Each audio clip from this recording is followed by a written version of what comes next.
हम यहां कर क्या रहे हैं, हमें कैसे मूर्ख बना रखा है इस काल भगवान ने। पुण्यात्माओं,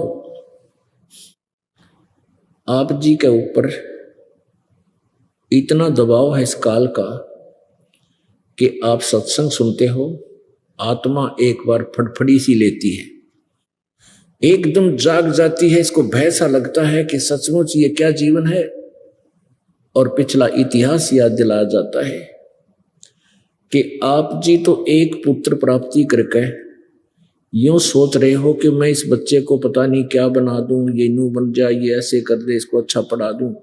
प्रत्येक माता पिता का यही उद्देश्य होता है, लेकिन कितने बच्चे कैसे व्यवस्थित होते हैं ये भी अंडरस्टूड है।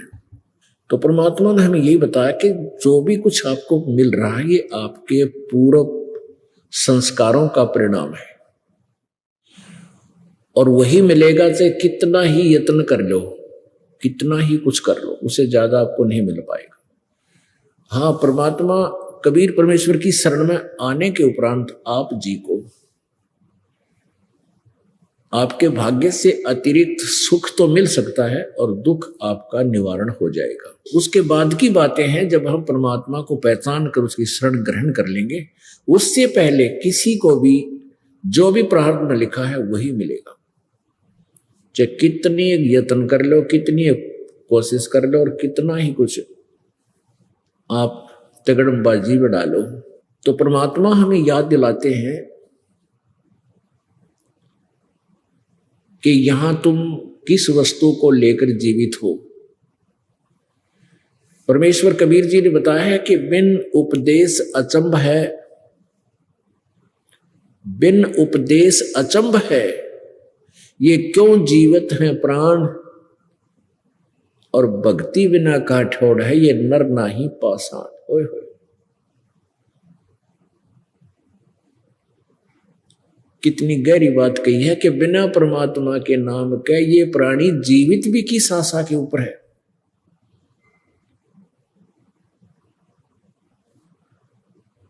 और भक्ति बिना कहां ठोर है, ये नर नहीं पत्थर है, ये जो भगवान के निकट नहीं आ रहे। अगम निगम को खोज ले और बुद्धि विवेक विचारे, उदय अस्त का राज मिले है तो बिन नाम बेगारे। ओए होए, परमात्मा कितनी प्यारी बात कहते हैं। पुण्यात्माओं, आप जी के ऊपर इतना नशा कर रखा है इस काल में, 3 इंजेक्शन लगा रखे हैं जन्म होते ही, और फिर रह रहकर फिर बौछार होती रहती है, रजगुण ब्रह्मा जी से, सतगुण विष्णु जी से, तमगुण शिव जी से। और हम इतना कुछ ज्ञान सुनकर भी थोड़ा सा एक बार अंगड़ाई सी लेती है ये आत्मा, और जो ही सत्संग बंद होता है उसके बाद फिर वही ये कर दूं, वो कर दूं, चल भाग जल्दी, चलो वहां चलेंगे, वो करेंगे, अन्ना जाने घर पहुंचन पावा कि ना पावा पर प्राणी। तो हमारी इतनी भूल डाल दी, इतना प्रेशर दे दिया इस प्राणी ने। तो परमात्मा फिर अपने जैक से इस प्रेशर को उठाता है, हमारी बुद्धि को क्या बताता है, अगम निगम को खोज ले बुद्धि विवेक विचारे, उदय अस्त का राज मिले है तो बिन नाम बेगारे। ओहो, बेगार कहते हैं 3 लोक का राज जीव को जय कोई दे, और लाख बधाई के करे जय नहीं नाम तेने। अपने आत्मा विचार करना, हम अपने जोड़ जुगाड़ में इस पेट के लिए, अपनी रोजी रोटी के लिए सारा जीवन बर्बाद कर देते हैं, और हमारा गुजारा बनता नहीं, कुछ ना कुछ त्रुटि रह ही जाती है और मृत्यु ही हो जाती है। लेकिन हम जो सोच रहे होते हैं वो कंप्लीट नहीं होता, और हो भी नहीं सकता, क्योंकि हम ऐसे स्थान पर रह रहे हैं जैसे सन 2000 के अंदर 26 जनवरी का वो दुखमय दुखदायी दिन आज भी हृदय से हटता नहीं। भारतवर्ष अपना गणतंत्र दिवस मना रहा था, और सुबह सुबह 8 बजे एक भूकंप आया गुजरात में। 3-3, 4-4 मंजिल के मकान बना रखे थे, कोठी, जिसमें सारा जीवन खो दिया था बनाते बनाते। और वो भूकंप के अंदर वो पूरा शहर का शहर नीचे उथल पुथल हो गया, दब गए उन्हीं महलों के अंदर, मकानों कोठियों के अंदर दब कर मर गए वो व्यक्ति जो सारा जीवन कोठियां बनाने पर लगे रहे। ओए होए भक्त आत्माओं, ये सत्संग के जो वचन है परमात्मा की अमृतवाणी के, ये एंटीबायोटिक है। ये हमारे नशे को उतार देंगे, लेकिन हमने प्रॉपरली ट्रीटमेंट कराना पड़ेगा, लगातार यहाँ आना पड़ेगा। सत्संग से जाने के बाद तो वह संसारिक व्यक्ति ही आपको मिलते हैं। उसने एक कोठी बना ली, उसने कार ले ली, उसका लड़का नौकरी लग गया, उसके लड़के ने इतनी कमाई कर दी है, उसने ऐसा कर दिया, यानी वो इंजेक्शन आपके वहां जाते ही लगने शुरू हो जाते हैं। और यहां आकर के हम एंटीबायोटिक इंजेक्शन देते हैं आपको, कि वो क्या बताते हैं, अगम निगम को खोज ले, भविष्य के बारे में जरा सा विचार करो, और बुद्धि विवेक विचार, थोड़ा सा विचार कर गहराई से अपने दिमाग ते सोचे। उदय अस्त का राज मिले तो बिन नाम बेगारे। ओहो, अब राजा कौन बनता है? जो पिछले जन्म का पुण्यकर्मी प्राणी होता है। ओहो, वो पिछले जन्म जन्मांतर के पुण्यों की गठड़ी बांधकर वो पूरा संग्रह किया हुआ था, वो राज्य पद प्राप्त करता है। और जो भक्ति नहीं कर रहा राजा, सत्य भक्ति, वो तो थोड़ी बहुत सभी करते हैं अपने जैसा जिसको ज्ञान है, जो सत्य भक्ति नहीं करता, मर्यादावत नहीं कर रहे, तो वो राजा क्या करता है, अपने पूर्व जन्म के पुण्यों को वो खर्च खा रहा है, बर्बाद कर रहा है। उसकी क्या दशा है, अंत समय उसके संग क्या बनेगा। जैसे पुराने समय की बात है, हम छोटे छोटे से थे, तो उस समय क्या होता था कि ये 3 व्हीलर होया करते, पेट्रोल के बड़े बड़े, इन तेथन कहा करते सिंपल भाषा में, कोई गणेश कह दिया करता, ये 3 पहिया वाले बड़े वाले। तो उससे हमारे गांव से वहां लाखन माजरा एक 7-8 किलोमीटर पड़ता है, छोटा सा गांव, वहां मेन रोड आ जाती है जींद और रोहतक वाली, वहां से फिर हम रोहतक जाते थे। तो उस 3 व्हीलर वाला वहां से लाखन माजरा से गांव तक आता जाता था, तब एक चला था वो।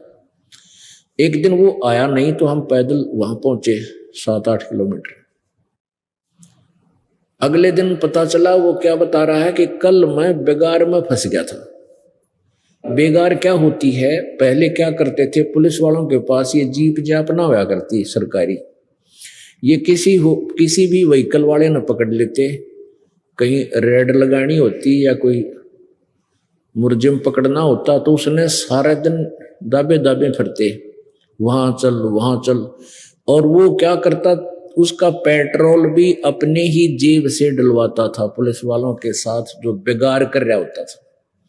और 1 मिनट टेकन नहीं दे, सारा दिन उसको फिरकी बांधे रखे, घुमाते रहे।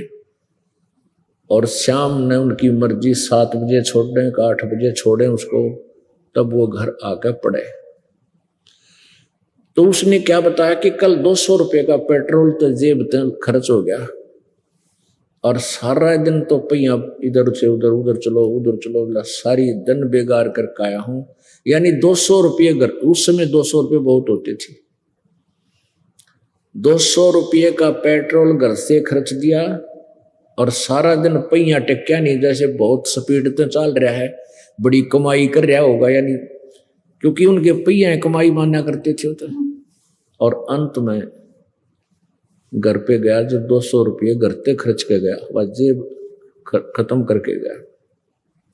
तो ऐसे ही वो राजा जो भक्ति नहीं करता, वो सारा दिन हमने ये दिखा है जैसे ये बहुत बड़ा इधर जा रहा है, हूं करती गाड़ियां पीछे चल रही है, सर पता नहीं है हेलीकॉप्टर में चल रहा है।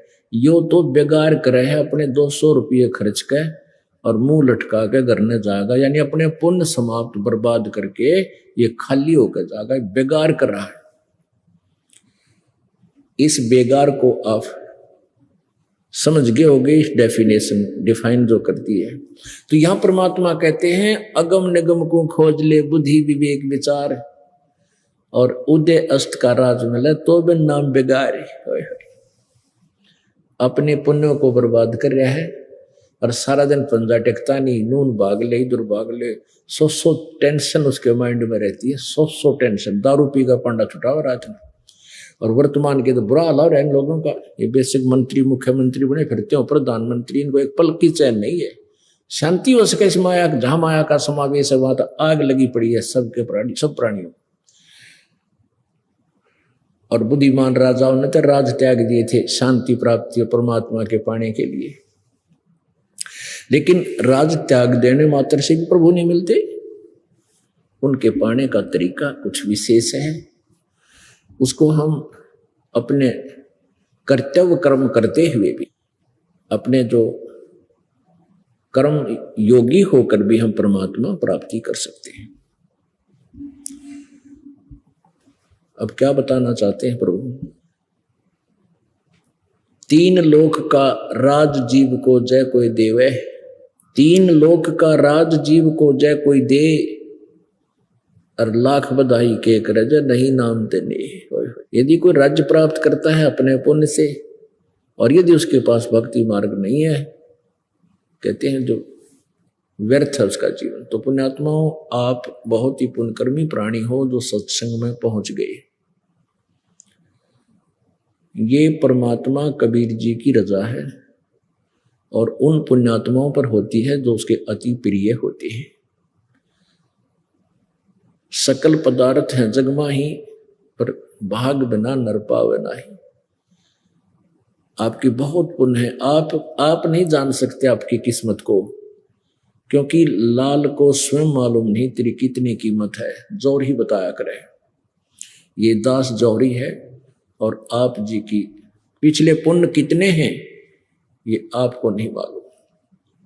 लखबर सूरा जो जही लखबर सावत दे, लखबर यति जहान में जो तो सतगुरु शरणा ले। न जाने कितने जन्मों से आप पुण्यकर्मी प्राणी रहे हो, प्रभु की शरण में रहे हो, साधनाएं की, फिर भूल भाल गए, बीच में छोड़ छाड़ गए वो कर, उन संस्कारों से आपको न जाने कितनी अच्छी अच्छी पद पोस्टें मिली हैं। इंद्र कुबेर ईश की पदवी, ब्रह्मा वन ब्रह्मराया, विष्णुनाथ के लोक को जाकर फिर भी उल्टा आया। होय होय। यानी इतनी अच्छी पुण्यकर्मी प्राणी भी आप रहे हो, ब्रह्मा विष्णु महेश की पदवी भी आपने प्राप्त की है। ओहो। और आज फिर घसियारे हो गए हम, आज फिर एक एक पैसे को तरस रहे हैं, क्योंकि हम यहाँ पुण्य करते हैं, भक्ति करते हैं, स्वर्ग में बर्बाद कर देते हैं, राजा बन जाते हैं और देवता बन जाते हैं, और अपने पुण्यों को बर्बाद करके फिर भिखारी बन जाते हैं। इस चक्कर को परमात्मा ने आके हमें समझाया है। तो क्या बताते हैं? परमेश्वर ने आके आवाज लगाई, चारों युग में संत पुकारे, कूक कया हम हेल रे, हीरे माणिक मोती बरसे, ये जग चुभता डेल रे। परमात्मा परमेश्वर कबीर जी कहते हैं कि चारों युगों में मेरे द्वारा दिए गए ज्ञान को मेरी प्यारी आत्मा, उन श्रेष्ठ आत्माओं संतों ने भी आवाज लगाई, रुक के मारे, हेले दिए, और मैंने भी आवाज लगा लगा के जगह जगह खड़ा होकर के ऊंची आवाज में गा गा के तुम्हें ये ज्ञान दिया। लेकिन हमें ना पहचान कर तुम इस शास्त्र साधना रूपी डले ढो रहे हो, जिससे तुम्हारे साथ कितना कष्ट हुआ, कितना दुख हुआ।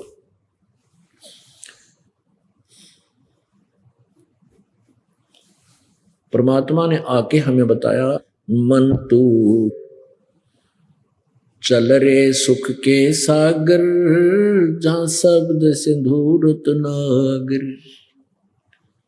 मन तू चल रे सुख के सागर, जहां शब्द सिंधूरत नागर। चल रे सुख के सागर है, सुख सागर है। सागर तो आप समझते हो समुद्र, समंदर में आप जब जहाज में कोई बैठकर गया हो और चला जा 200 किलोमीटर समुद्र के बीच में, समुद्र में, तो वहां फिर कुछ दिखाई नहीं देता, केवल जल ही जल, जल ही जल, जल ही जल, या वो जहाज दिखाई देता है। तो वहां सतलोक के अंदर सुख ही सुख, सुख ही सुख, वहां दुख नाम की चीज नहीं, जहां हम रहते थे। और उस सुख को अब यहां ढूंढ रहे हम। आप जी सतलोक में रहा करते थे सभी, ऐसा ही आपका शरीर था, लेकिन वो शरीर का मटेरियल दूसरा था। ये तो है 5 तत्वों से, मिट्टी से कच्चा घड़ा समझ लो, और वो सोने का बना हुआ हो, यानी उसमें ना बीपी आई हो, ना लो हो, ना जाड़ पड़वानी, ना दांत निकलवाने, ना किसी प्रकार की कैंसर, ना टेंशन। वो एक तत्व से बना हुआ नूरी शरीर होता है। वहां वृद्ध अवस्था नहीं आती, वहां मौत नहीं होती। ये दो ही सबसे बड़े शत्रु हैं इस प्राणी के, मौत और बुढ़ापा। वहां ये नहीं होगा, और जहां ये दोनों हैं वहां सुख हो नहीं सकता, चाहे कितनी बात बना दे। और परमात्मा की भक्ति से अब आप साधना करोगे तो यहां भी सहारा मिलेगा आपको। आपकी मौत अन्य प्राणियों की तरह नहीं होगी, यदि आप सतभक्ति नियम से, अंतरात्मा से, सच्ची लगन से अंतिम श्वास तक करते रहोगे। और वृद्धावस्था में भी आपको बहुत सहारा मिलेगा, बहुत सहयोग मिलेगा परमात्मा की भक्ति का, शक्ति का, बहुत ही अच्छी तरह टाइम पास हो जाएगा। अन्यथा तो बुरा लोग मर्या करे प्राणी। तो पुण्यात्मा, उस सतलोक में चलने के लिए परमात्मा हमें प्रेरित कर रहे हैं। आए अपने ज्ञान के द्वारा उन्होंने हमें बताया, मन तू चल रे सुख के सागर, जहां शब्द सिंधु रुतनागर। शब्द सिंधु, शब्द का अर्थ होता है अमरतव, शब्द विनाश में नहीं आता। तो कहते वहां पूर्ण रूप से अमर हो जाएगा, कभी तेरी मृत्यु नहीं होगी, पुनः फिर जन्म नहीं होगा। सुख के सागर के बारे में कैसे डिफाइन किया है प्रभु ने? शंखों लहर मेहर की उपजे, कहर नहीं जा कोई, दास गरीब अचल अविनाशी, सुख का सागर सोई। कभी आप एकांत में बिल्कुल शांत वातावरण में बैठे हो, अकेले हो, एक ऐसी हिलोर अंदर से उठती है, ना कोई शत्रु नजर आता है, ना किसी के साथ विरोध रहता है, सब अपने से महसूस होते हैं। इतना आनंद आता है, ओहो। कोशिश करने पर भी किसी के प्रति राग द्वेष नहीं बनता, लेकिन वो होती है थोड़े से समय की, फिर उसके बाद फिर वही कहर टूट जाता है, उसको ऐसे कर दूंगा, उसको ऐसे कर दूंगा, वो नुकसान हो गया, फलाना ऐसा हो गया। तो सतलोक के अंदर परमात्मा बताते, शंखों लहर मेहर की उपजे, सबके ऊपर रहम मेहर सी हो जाती है उस एक छोटी सी हिलोर में, यानी कुछ समय के लिए। तो ऐसी वहां शंखों लहर मेहर की उपजे, और कहर नहीं जा कोई, दास गरीब। परमात्मा कबीर परमेश्वर जी ने गरीब दास जी महाराज जी को अपना ज्ञान दिया था, इनके कंप्यूटर में, इनके अंतःकरण में फीड कर दिया था। अब उसको गरीबदास जी बता रहे हैं, दास गरीब अचल अविनाशी, वो सुख का सागर सोई, सुख का सागर। जब तक आप ये सत साधना नहीं करोगे जो दास आपको बताने के लिए भेजा है प्रभु ने, तब तक आपकी दुर्गति समाप्त नहीं हो सकती। चाहे आप ब्रह्म तक की साधना करके ब्रह्म लोक में जा सकते हो, वहां पर देव पद प्राप्त कर सकते हो, इंद्र बन सकते हो, धन का देवता कुबेर बन सकते हो, देव धन का मंत्री जैसे वित्त मंत्री होता है। लेकिन उसके बाद फिर क्या बनोगे? पशु बनोगे, पक्षी बनोगे, गधे बनोगे, कुत्ते बनोगे, सुअर बनोगे। ओए होए, क्या बताया परमात्मा ने? कोटि जन्म तन भरमत होगे, कुछ ना हाथ लग्या रे। कुकर सुकर खरबया बोरे, कौआ हंस बुगारे। कोटि जन्म तू राजा कीन्या, मिटी न मन की आशा। भिक्षुक होकर दर दर घूम लिया, ये मिला न निर्गुण रासा। इंद्र कुबेर ईश की पदवी, ब्रह्मा वन धर्म राया। विष्णुनाथ के लोक को जाकर तू फिर भी उल्टा आया। असंग जन्म तन मर्त्या होगे, जीवित क्यों न मरे रे। द्वादश मध्य महल मठ बोरे, बहुर न देह धरे रे। दोजक बहिष्ट सभी तय देखे, राजपाट के रसिया। तीन लोक से तरपत नाही, ये मन भोगी खसिया। सतगुरु मिले तो इच्छा मेटे, पद मिल पदे समाना। चल हंसा उस लोक पठाऊं, जो आदि अमर अस्थान। चार मुक्ति जहां चंपी करती, माया होरी दासी। दास गरीब अभय पद पर, सब मिले राम अविनाशी।